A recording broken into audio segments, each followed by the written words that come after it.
Why should you learn how to make old-fashioned cultured buttermilk when we all know the hack that you just take regular milk and per cup of milk you just add a tablespoon or two of lemon juice or vinegar, you let it sit for like 5 minutes and it curdles and you can use it as buttermilk in baking recipes? Well, there is a couple of really good reasons that you should not be using that hack and instead make real old-fashioned cultured buttermilk.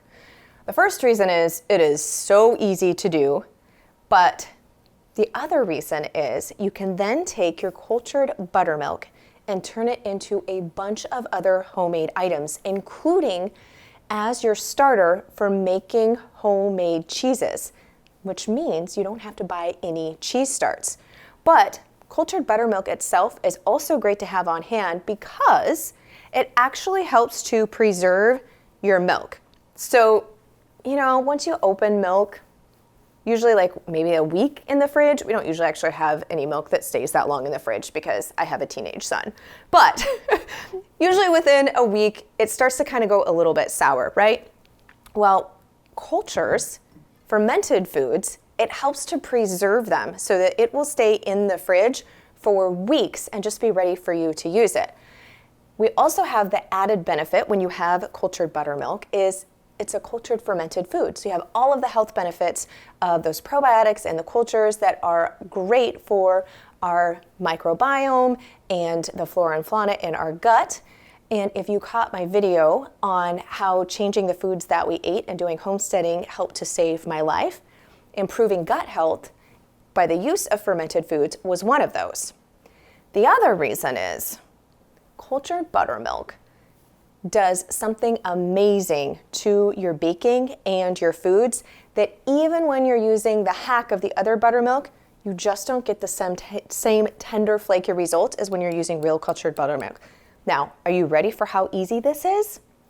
You're gonna just take a jar, I use mason jars for everything, and we've got milk. This is whole milk. You don't have to use whole milk. That's all I buy. Mine's local, organic, grass-fed, non-homogenized, which means it does have a cream layer on top. But you really can use any type of milk that you want for making your cultured buttermilk. So I like to use the pint size. You can do a quart if you want. You can do as much or as little as you want. You usually need, I have always done mine in a pint. I've never just done a cup. So we're gonna fill that right to 2 cups. And then you simply need your culture. So this is obviously cultured buttermilk.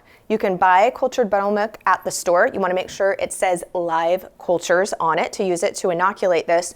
Or if you can't find any cultured buttermilk at your store, you also can order online. So I'll link below and you can order from the exact same spot that I got mine when I was starting it. But it is a dehydrated culture that comes in a little powdered packet and you can use that to inoculate your buttermilk as well. The important thing is that you always keep some of your cultured buttermilk in reserve to start the next batch.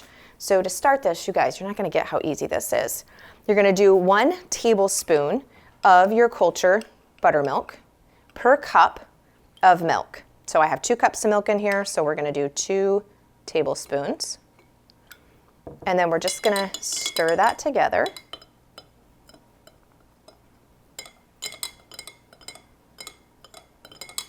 There we go. And then we're gonna just put I like to use these, I don't even have to put them down all the way, but a breathable lid. These are not airtight, so I usually only do 1 screw down so that it can breathe, but it also keeps out gnats or if you accidentally knock it over or dirt, you know, things happen in a farm kitchen.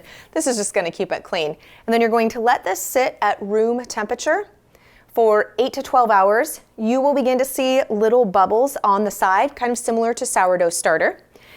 And it will begin to thicken up. So if at 8 to 12 hours you don't feel like it's totally thick yet, you can let it go up to 24 hours at room temperature is very key. Then after that, you're simply going to move it to the refrigerator and then let it be in the fridge for 6 to 8 hours, and then it's ready to use and it's fully cultured buttermilk, and then you obviously just store it in the fridge. Hopefully you use it up really fast, but for at least 2 to 3 weeks. The longer that you let it set out, so if you like it really tangy and you let it go a full 24 hours, it will be more sour than if you let it only go the 8 to 12 hours, but it will become thicker the longer that you let it ferment. One thing that is important to note, anytime that you are doing fermenting, and if you've went through any of my fermenting classes or courses, you will know this, is you want to make sure you keep separate your cultures. So I've got my sourdough starter going right there. I have kombucha in a cupboard on the other side of my kitchen. And so I want to make sure that I have this buttermilk set at a place where it's not close to any other culture. So buttermilk is a mesophilic culture, which means it doesn't require any heat, which is why we didn't have to do anything to this milk. We're just going to keep it at room temperature. Now, some sources when you're making buttermilk will tell you to heat it to like 86 degrees Fahrenheit.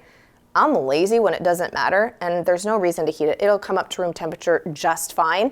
My home is usually between about 65 to 75 degrees Fahrenheit. So I like to take the buttermilk just because it does like a little bit warmer temperature, and I just place it over here near the fire on my little ironing board.